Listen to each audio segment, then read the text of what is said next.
तो यार हमारी एपिसोड की शुरुआत उधर से ही होती है जहाँ पे वो इंटेंस बैटल खत्म हुआ था। खैर यार जिस तरीके से कुनिसाकी चिहिरो ने अपने बैटल को फिनिश किया था वो मूव देख के वहाँ पे मौजूद सभी लोगों के पैरों तले जमीन खिसक जाती कि जो मूव उसने इस्तेमाल किया था वो कोई आम मूव ना होता बल्कि ओनिमारू कुनित्सुना उशो हिनोमारू का होता। अब कुनिसाकी चिहिरो मित्सु हाशिकी के पास पढ़ते हुए कहने लगता है, मैंने अपने हिसाब के साथ ही साथ तुम्हारा हिसाब भी चुपता कर डाला। अगर तुम अपनी पिछली बाउट हारे ना होते तो शायद ये पार्ट में जीत ना पाता। तो सुन के मित्सु हाशिकी के भी काफी ज्यादा खुश होता है। अगली बाउट होती है योमोसा की। अब जब योमोसा अपने रिंग की तरफ कदम जमा रहा होता है कि तभी कुनिसाकी चिहिरो योमो को हल्का लेते हुए कहने लगता है, वैसे तो तुम्हें मेरा शुक्र गुजार होना चाहिए कि तुम अभी खुशहाली से हार भी सकते हो। क्या मेरी जीत की वजह से अगर तुम स्ट्रॉन्ग अपोनेंट से हार भी जाओ तो तुम्हें कोई फर्क नहीं पड़ने वाला। अलबत्ता योमोसा भी उसे साफ साफ बता देता कि उसका भी हारने का कोई मन नहीं है। फिर तुम लोगों ने बढ़ बढ़ के दिखाया कि तुम लोग क्या कर सकते हो, अब मेरी बारी। कहते हुए युमा सीधा रिंग में कदम रखता है और उसका अपोनेंट इस बार इशिहाई का कैप्टन कानामारी होता है। और उसे देखते ही योमोसा को इसी टूर्नामेंट का एक छोटा सा फ्लैशबैक याद आता है कि इस टूर्नामेंट की शुरुआत में कानामारी अपनी शुरू की बाउट जीत जाता है। सब कुछ अपनी आंखों से देख के उशो हिनोमारू करीतो से पूछने लगता है, जो भी इसके पास कुछ ज्यादा ही दमदार स्किल्स है, तुम इसे हरगिज इनकार नहीं कर सकते। उशो हिनोमारू करीतो से सवाल पूछते हुए कहने लगता है, अगर इसके साथ हमारा सामना हो जाए तो फिर तो हमें क्या ही करना चाहिए। करीतो इसके जवाब में कहने लगता है, उसके जिस्म को गौर से देखो, तुम लोग इसके सर पे जख्म के निशान नोटिस करोगे। ये बात साफ साफ जाहिर होती है कि ये सामने से सीधा आके टूट पड़ता है। पर जो बाउट हमने अभी अभी देखी है वो सिर्फ और सिर्फ एक नमूना है। अगर वो तुम्हारे इस हद तक करीब पहुंच जाए उसे रोकने वाला कोई नहीं होगा। ये कहते ही ये छोटा सा फ्लैशबैक यहाँ पे खत्म होता है। योमोसा ये सब कुछ सोच के उस दौरान अपने मन ही मन में कह रहा होता है, मैं ये मैच हरगिज किसी भी हालत में नहीं हार सकता। जो कुछ भी करके ये मैच जीतना पड़ेगा, वरना सारा का सारा बर्डन ओज़की और हमारे उशो हिनोमारू पे पड़ जाएगा कि फिर उन्हें लगातार 2 मैचेस जीतने पड़ेंगे। देखते ही देखते योमोसा और कानामारी के बीच में मैच शुरू होता है कि शुरुआत में दोनों के दोनों एक दूसरे पे टूट पड़ते हैं। पर पहला वार बड़ी तेजी से कानामारी सीधा योमो के मुंह पे सुमो स्लैप से करता। कानामारी का सबसे खतरनाक कैनन स्लैप होता। ये कहानी यहाँ पे भी आके खत्म नहीं होती। इसके ठीक बाद कानामारी उससे भी कई गुना ज्यादा खतरनाक सुमो स्लैप सीधा योमो के मुंह पे मारता। इस सब में कानामारी ऐसे ही गंदे स्लैप योमोसा के मुंह पे मारता चला जाता और उस दौरान अपने मन ही मन में कह रहा होता, जो योमा, मैं तुम जैसों को अच्छे से जानता हूँ। तुम दाची हाई के गैंग के लीडर हो। शिहाई में भी तुम जैसे गुंडे काफी ज्यादा थे। तुम जैसे से हमारी काफी पुरानी हिस्ट्री जुड़ी है। तो अगर हम उन पे कान ना भी ठहराते थे, लेकिन हमें उनसे दूसरे स्कूल के गुंडों के बारे में भी काफी ज्यादा सुनने को मिलता था। हमेशा हमारे लिए परेशानी खड़ा करते थे कि मुसीबत की वजह से हमें भी पार्टिसिपेट करने से रोक दिया गया था। यही वजह से हमने सोचा अगर हम इनके आगे खड़े नहीं होंगे तो कोई भी नहीं खड़ा होगा। ये बात तो सिर्फ सैनेटा को ही मालूम होगी कि आखिर उसने कितनी कुर्बानियां दी है। बार बार तुम जैसे कचरे हमारे रास्ते में आते जाते हैं। यहाँ तक एक वक्त आता कानामारी उसे मारते मारते योमोसा को सीधा रिंग से बाहर फेंकने को जा रहा होता। एक आखिरी सुमो स्लैप की मार होती। योमोसा यहीं पे ये मैच हारने को जा रहा होता। योमोसा ये बात जान लेता कि उसका अपोनेंट उससे कुछ ज्यादा ही स्ट्रॉन्ग है। योमोसा बार बार अपने आप से बस एक ही सवाल पूछ रहा होता, क्या तुम ये मैच हारोगे? योमोसा को अंदर ही अंदर से जवाब मालूम होता था कि ये मैच वो हार के ही रहेगा। लेकिन फिर योमोसा के मन में एक सवाल अभी भी जिंदा था। ये जानते हुए तो फिर आखिर क्यों मैंने इस रिंग में कदम रखा? वो ये सोच रहा होता है कि उसे एक छोटा सा फ्लैशबैक याद आता है जहाँ पे उसके कराटे सेंसे उसे कहती है कि आज से तुम मेरे स्टूडेंट हरगिज नहीं हो। तुम जैसे गुंडे को मेरे पास सिखाने के लिए अब कुछ बच्चा भी नहीं है। लेकिन योमोसा उसकी काफी ज्यादा बैगिंग करता है कि कराटे सेंसे उसे हर बारी पे मना करती है। यहाँ तक वो कहती है, अगर एक कदम भी आगे बढ़ाया तो मैं सीधा पुलिस को बुला लूंगी। और हाँ, सुनने में आया था कि तुमने सुमो क्लब को भी ज्वाइन किया है। मुझे उससे ये बात मालूम पड़ी थी क्योंकि एक अच्छा सा लड़का मेरे पास आया था। मेरा मुंह मीठा करते हुए मुझसे एक रिक्वेस्ट की थी, क्या तुम यही चाहते हो कि तुमसे कोई छोटा आके तुम्हारी ही रिक्वेस्ट करे मुझसे? इस पर योमोसा अपना सर झुकाते हुए कहने लगता है, मैं जानता हूँ मैं मुजरिम हूँ, प्लीज मुझे अपनी ट्रेनिंग कंटिन्यू करने दीजिएगा। जानता हूँ मैंने अपनी जिंदगी के काफी कीमती सांस जाया किया है, इस इस बात का एहसास मुझे सुमो क्लब को ज्वाइन करके हो चुका है। कि सेंसे कहती है तो ये जो बात है तुम्हारी कि एक कमजोर जिंदगी गुजारने वाला गुंडा आज एक नेक बंदा बन के मेरे सामने आया है, तक सिर्फ और सिर्फ जिंदगी में उसने एक अच्छा काम किया है और तुम्हारी हिम्मत कैसे हुई? तुम जरा सोचो तो सही इस बारे में। तुमने अपनी पूरी जिंदगी सिर्फ एक अच्छा काम किया, पर उनका क्या जो कि अपनी पूरी जिंदगी में अच्छे काम करते चले आए हैं। ने हमेशा से उनका जीना हराम किया हुआ था। इस सच्चाई को तुम कभी भी नहीं छुपा सकते कि मैंने तुम्हें अपने कराटे सिखाए और तुमने उन कराटों का इस्तेमाल किया लोगों का दिल दुखाने के लिए। तुम अपनी शक्ल यहाँ से गुम करो और दफा हो जाओ। इसी बीच में काफी ज्यादा वक्त गुजर जाता है, यहाँ तक बारिश भी होने लगती है, पर योमोसा सीधा उसके गेट के आगे खड़ा रहता। और कुछ देर बाद जब उसकी सेंसे की नजर अब जब उस पे दोबारा से पड़ती है, योमोसा अपने घुटने झुकाते हुए अपना सर झुकाते हुए चिल्लाते हुए कहने लगता है, सेंसे मेरे पास वक्त बहुत कम बचा है ओज़की और मेरी बाकी टीम के लिए मैं सिर्फ और सिर्फ जीतना चाहता हूँ। ओज़की के रास्ते में अनजाने में कितने सालों से खड़ा रहा हूँ, हर राह में ओज़की के लिए मुश्किल खड़ी करता रहा, हमेशा से उसके लिए परेशानी खड़ा करता रहता था। मैंने उससे आखिर कितने ज्यादा मौके छीन लिए हैं। मैं जानता हूँ मैं उससे वो चीजें दोबारा कभी वापस भी नहीं दे सकता जो मैंने उससे छीन ली, और अब वो मुझे करना होगा जो कि मैं कर सकता हूँ। मैं जीत के अपना कफारा अदा करना चाहता हूँ। इतना कुछ सुनने के बाद उसकी सेंसे उससे सवाल पूछती है, सारे डोजो में से आखिर ये डोजो ही क्यों? वैसे तो तुम्हें किसी भी डोजो में दाखिला मिल नहीं सकता था, तो तुम यहाँ पे अभी तक क्या कर रहे हो? अगर तुम किसी और डोजो में चले जाते तो तुम्हें आज ये सर झुकाने की जरूरत ही ना पड़ती,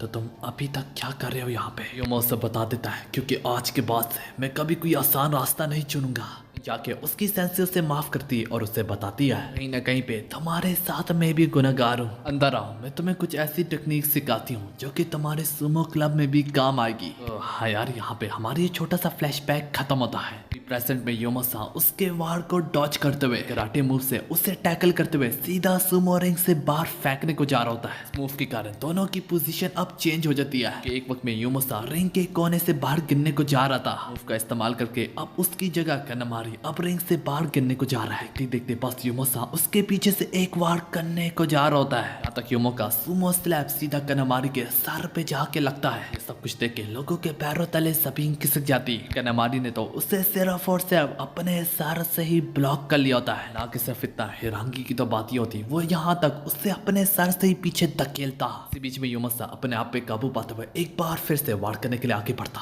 इस बार की भी टेक्निक उससे अपने मास्टर की बात याद आने लगती है। टेक्निक वाकई में बहुत मुश्किल है, इसके लिए तुम में काफी ज्यादा हिम्मत और दिल का जज्बा होना चाहिए। ये छोटा सा फ्लैशबैक खत्म होते सारी ओज़की जोर से चिल्लाते हुए कहने लगता है, योमो तुम ये कर सकते हो। की आवाज सुन के योमो को थोड़ी हिम्मत आती और योमो फौरन से उसे लॉक किक मारता। ये देख के तो काफी लोग कह रहे होते हैं यह मूव कहाँ पे काम करने जा रहा है इशिहाई के कैप्टन के ऊपर। तरफ तो वो ये लोग सोच रहे होते हैं कि वहीं पे इशिहाई के कैप्टन को होश आती और वो थोड़ा सा घबरा जाता। वो रियलाइज करता है कि योमोसा उसके पैर में पैर डाल के एक तरह से मुझे पकड़ के वो भी अपने आप को मेरी तरफ खींच रहा है। ऐसा करते हुए योमोसा जैसे जैसे उसकी तरफ बड़ा होता है तो योमोसा की रफ्तार भी काफी ज्यादा बढ़ जाती। इस सब में योमोसा अपने मन ही मन में कह रहा था, बेस्ट टीम जापान में बनने के लिए मुझे भी मेहनत करनी पड़ेगी। ये कहते हुए वो उसके मुंह पे एक दमदार सुमो स्लैप मारता। इस बार का स्लैप इतना खतरनाक होता कि इशिहाई के कैप्टन की भी अक्ल ठिकाने आ जाती। ये देखे तो इशिहाई के तो पसीने छूटने लगते हैं और उदाची खुशी से पागल होने लगते हैं। इसी तरह कनमारी अपने दिली दिल में कह रहा होता है वो कुछ ज्यादा ही फास्ट था। आखिर मुझे अपने दिल पे पत्थर रख के ये कहना ही पड़ेगा, मगर हाँ तुम्हारी ट्रस्टिंग स्ट्राइक्स मुझसे कुछ ज्यादा ही ओपी है। इस बीच में यूमो दोबारा से एक और सुमो स्लैप से वार करता। एशियाई का कैप्टन ये कह रहा होता है कि हाँ यार तुम्हारी ट्रस्टिंग स्ट्राइक मुझसे जरूर ओपी है, पर ये कहते हुए इशिहाई का कैप्टन योमोसा के वार को रोकते हुए अपने बाजू में झंझोड़ लेता। इसी चीज से फायदा उठाते हुए कनमारी अब उस पे एक और दमदार वार करता। योमोसा कनवारी के वार को तो डॉच कर लेता, पर कनवारी देखते ही देखते उससे उसी वार वाले हाथ से उसकी मवाशी बेल्ट को ही पकड़ लेता है। तभी कनमारी अपने दिल ही दिल में कह रहा होता है 30 साल का सुमो क्लब अब मुझे यहाँ पे ला के खड़ा कर चुका है, पर हमारी टीम की इतनी ज्यादा पावर है कि वो नेशनल ट्रेजर जैसे लोगों का भी सामना कर सकते हैं। इस बार एशियाई अपनी सबसे ज्यादा पावरफुल टीम के साथ आया है। यही टीम जापान की बेस्ट ऑफ द बेस्ट खिलाएगी। अब देखते ही देखते कनमारी अपने सर से लेके पैर तक का जोर लगा लेता।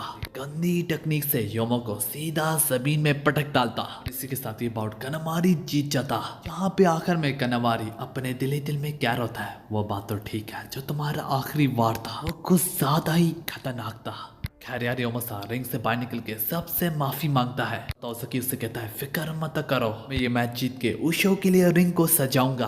हालांकि ओज़की का ओपोनेंट सेनेडा अपने दिल ही दिल में क्या होता है, ज्यादा बहाने टफ बनने के मत करो, जानता हूँ वो प्रेशर तुम्हें अंदर ही अंदर से पूरे तरीके से तोड़ रहा है। सेनेडा ने यहाँ पे जो भी बात की होती है वो सारी की सारी सच होती है। दिखाया जाता है ओज़की अंदर ही अंदर से काफी ज्यादा प्रेशराइज हो चुका होता है कि तभी उशोहिनोमारू उसके पीठ पीछे टैप करके उससे होश दिलवाता है। यहाँ पे उशोहिनोमारू से बताता है कि तुमने सब एक को अपसेट किया, चाहे वो कोई एक वक्त में गुंडा था, चाहे वो एक वक्त में एक ऐसा रेसलर था जो कि सिर्फ अपने बारे में सोचता था, तुमने सबको एक्सेप्ट कर लिया, इसलिए तुम ही हमारे कैप्टन बनने के काबिल हो ओज़की। तो सबसे बढ़ के हम सारे यही देखना चाहते हैं कि तुम्हारे हार्ड वर्क को रिवार्ड दिया जाए। खैर यार अब मैच शुरू होने को जा रहा होता है। इशिहाई के स्कूल वाले चिल्ला रहे होते हैं इशिहाई का नाम बार बार, हमें दिखाया जाता है इससे पहले ओज़की अपना स्टैंस ले भी पाता, सेनेडा उससे एक ही टक्कर से सीधा जमीन पे पटक डालता। ये देख के सभी लोगों के पैरों तले जमीन खिसक जाती। अलबत्ता रेफरी गार्ड करते हुए कहने लगता है कि ओज़की ने अभी तक अपने दोनों हाथों को जमीन में नहीं रखा था, ऊपर से मैंने स्पिरिट भी नहीं चलाया था कि तुम उस पर टूट पड़े थे। लेकिन ऐसा सेनेडा ने जानबूझ के किया होता। हाँ, उसने जानबूझ के ओज़की को टक्कर मारी ताकि उसका जज्बा टूट पाए। देखिए अराकी सेनेडा से जहमत होके इशिहाई के कैप्टन को बताने लगता है, वैसे मुझे तो जरूर पता था, चाहे वो शक्ल से मासूम क्यों ना दिखता हो, सेनेडा अंदर ही अंदर से पूरा कमीना है।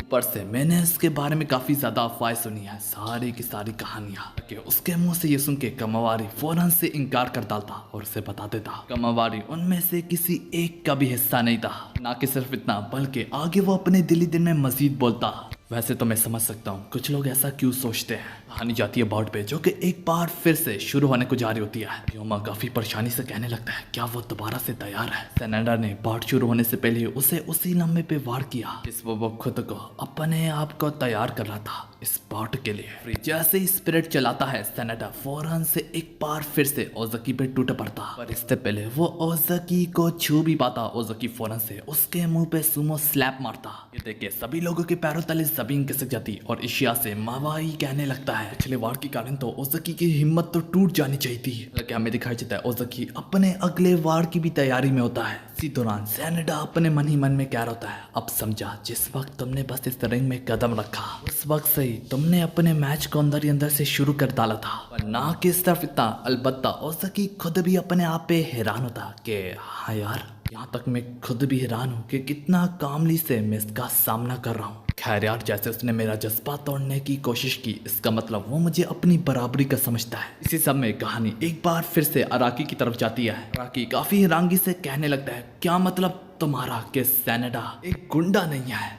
हालांकि उसकी night of blood spray incident काफी ज्यादा फेमस है, उसने अपने सुमो क्लब के लिए 100 गुंडों से भी लड़ा था। ये जैसे जैसे कह रहा था कमारी का वो लम्हा याद आता है। इस वक्त उससे सेनेडा ने फोन करके बताया था कि वो आज से सुमो क्लब छोड़ रहा है। सुनते सारी कमावारी काफी हैरान होता है क्योंकि सेनेडा को तो सुमो से कुछ ज्यादा ही लगाव था। तुरंत कहानी सेनेडा पे जाती है जहाँ पे वो सारे गुंडे उससे कह रहे होते हैं, हमने कहा ना कि हम मजाक कर रहे थे। सेनेडा काफी ज्यादा सीरियस होकर कहने लगता है, ये कैसा मजाक था, तुम जहाँ पे इशिहाई के सुमो डोजो पे आग छिड़कने को जा रहे थे। इसी के साथ सुबह का सूरज निकलने लगता है। जैसे जैसे कमावारी वहां पे पहुंचता है तो उसे अब जाके समझ में आता है। कमावारी कहता है, तो तुमने इसलिए सुमो क्लब को क्विट कर डाला कि तुमने इन गुंडों को बहुत बेदर्दी से मारा और इसका इल्जाम अब सुमो क्लब पे ना है। सुमो क्लब को बचाने के लिए क्लब को छोड़ दिया और सारा का सारा इल्जाम अपने सर पे ले लिया। इसी के साथ ये खतरनाक सा फ्लैशबैक यहाँ पे खत्म होता है। हमें दिखाया जाता है सेनेडा अब ओज़की की मवाशी बेल्ट से पकड़ के उससे पटकने को जा रहा होता है कि जैसे जैसे अपने कदमों से अपने आप को रोकता है फौरन से सेनेडा अपने ग्रिप को चेंज करते हुए उसके गले को जा पकड़ता ताकि अपने आप को पीठ के बल गिरने से बचाने के लिए अपना सारा का सारा वजन आगे की तरफ डालता। मौका देखते ही सेनेडा फौरन से उसकी गर्दन को छोड़ डालता ताकि वो मुंह के बल जा गिरे। कि ओज़की अपने आप को यहाँ पे भी कैसे न कैसे करके बचा तो लेता है और सेनेडा भी बिना वक्त गवाए अपना सर ओज़की के मुंह से दे मारता। अब लोग कह रहे होते हैं वो कितनी बेरहमी से ओज़की के ऊपर टूट पड़ा है। सेनेडा कहता है पर यह भी काफी नहीं है ओज़की जैसे को हराने के लिए। सब में अब दोनों के दोनों एक दूसरे को टैकल करने की पूरी कोशिश कर रहे होते हैं। तो सेनेटा अपने दिली दिल में एक बार फिर से कहने लगता है, क्या तुम लोगों को जरा भी अंदाजा है कि ओज़की आखिर कितना ज्यादा पावरफुल है, कि जो ताकत है वो मुझसे बहुत ज्यादा मुख्तलिफ है। सेनेटा जैसे जैसे ये सोच रहा होता है उससे वो लम्हा याद आता है, वो वक्त, वो घड़ी, वो समय। यहाँ पे सेनेटा और दाची हाई स्कूल के आगे से गुजरने लगता है तो उसकी नजर फौरन से ओज़की पे पड़ती है। ओज़की पे नजर छड़कते ही उसे ये बात तो अंदाजा हो ही जाती है। आसपास के लोगों से सुनते ही उससे पता चल जाता है, बिल्कुल एक वक्त में जैसे कि हमने अपना डोजो खो दिया था, यही सेम चीज अब ये बेचारा ओज़की फेस कर रहा है। ना कि तुम्हारी तरह हमने उन गुंडों से मुकाबला किया और अपना डोजो वापस पा लिया। ये सोच के वो वहाँ से चला गया था और ये कहते हुए कि ये बेचारा अब जल्दी ही सुमो को छोड़ देगा। इसी बीच में काफी ज्यादा महीने गुजर जाते हैं। जब उसकी नजर दोबारा से ओताची हाई पे पड़ती है वो ओज़की को नोटिस करता है। इतनी सख्त सर्दी में वो कमीज उतार के नंगे पैर अपनी प्रैक्टिस कर रहा है। जो दर्द और दुख मुझे एक वक्त में उससे हो रहा था फौरन से मेरे डर में बदल गया। मुझे एक बात का तो अंदाजा हो रहा था कि एक दिन ये मेरे सामने आ खड़ा होगा। मुझे तो उस बात का फख्र था कि मैं सोचता था कि मैं सुमो सबसे ज्यादा पसंद करता हूँ। अंदाजा हुआ उस दिन कि मैं तो उसकी जूती के बराबर भी नहीं हूँ। सिर्फ अकेला, कोई उसकी सपोर्ट नहीं करता, पर फिर भी वो अपनी प्रैक्टिस जारी रखता। देखता है ओज़की 2 साल से प्रैक्टिस कर रहा है पर पहले से ज्यादा जज्बाती होके हर रोज वो पहले से ज्यादा मोटिवेट होता है। खुद से सवाल पूछता, क्या इस सिचुएशन में क्या वो ऐसा कर पाता? सिर्फ अपने अंदर खामोशी के अलावा कुछ ना मिलता। यहाँ पे ये छोटा सा फ्लैशबैक खत्म होता है। दोनों के दोनों एक दूसरे को धकेलने की पूरी कोशिश कर रहे होते हैं। यहाँ पे हमें दिखाया जाता है ओज़की अब धीरे धीरे उससे धकेला होता है। अब सबके मुंह खुले रह जाते हैं। इसी बीच उशो भी अपने दिली दिल में कह रहा होता है, तो कैप्टन मैच में काफी जल्दी जल्दी करता था और इसी में गलत मूव का इस्तेमाल करके हार बैठता था, और अब वो मौके के इंतजार में सही जगह पे वार करता है और वो वार वाकई में काफी ज्यादा जानलेवा होता है। श्यामा भी बोलने लगता है, दोनों की स्ट्रेंथ लगभग बराबर ही है। देखा जाएगा किसमें ज्यादा जज्बा है, किसमें ज्यादा हिम्मत है। सेनेटा को अपनी टीममेट्स की बातें सारी की सारी मोटिवेट कर रही होती है और सर से लेके पैर तक का जोर लगा लेता। फिर आखिरकार कहीं जाके इसी बीच में ओज़की सेनेटा का दम तोड़ते हुए उसे सीधा रिंग से बाहर फेंकने को जा रहा होता है। सुमो के प्यार के सदके सेनेटा एक बार फिर से कोशिश करता है। इस वजह से अब दोनों के दोनों एक साथ रिंग से बाहर गिरते हैं। खैर यार, रेफरी ओताची हाई स्कूल को विनर करार देता इस बाउट के लिए। रेफरी अनाउंस करता है कि सबसे पहले सेनेटा जमीन पे गिरा था और इसके बाद ओज़की। इस वजह से ये जीत ओताची हाई स्कूल को जाती है। तो यार ये खुशी की बात थी ओताची हाई स्कूल के लिए। अब मुकाबला बराबरी का है। अब ये डिपेंड करता है कि कौन फाइनल जीतेगा। अब ओज़की अपनी सारी की सारी उम्मीदें अपने ओताची हाई स्कूल की उशो इनोमारू से लगा बैठता। उशो इनोमारू भी उससे इस बात का यकीन दिलवाता है और दिलवाते ही सीधा रिंग में जा पहुंचता। उशो इनोमारू ओनिमारू कोनित्सुना अपने सामने पाता है। सेनेटा, इकाजुकी, मोनिचिका होने को जा रहा है सबसे एंटिसिपेटेड मैच। अब होने को जा रहा है ओताची high school strongest fighter versus इशियाई स्ट्रॉन्गेस्ट फाइटर। होने को जा रहा है सुमो के स्पेशल मोनिकर्स की आपस में लड़ाई। होने को जा रहे हैं national treasure versus national treasure weapons. Onimaru Kunitsuna versus इकाजुकी मोनिचिका। तो हाँ यार, यहाँ पे हमारी एपिसोड खत्म होती है।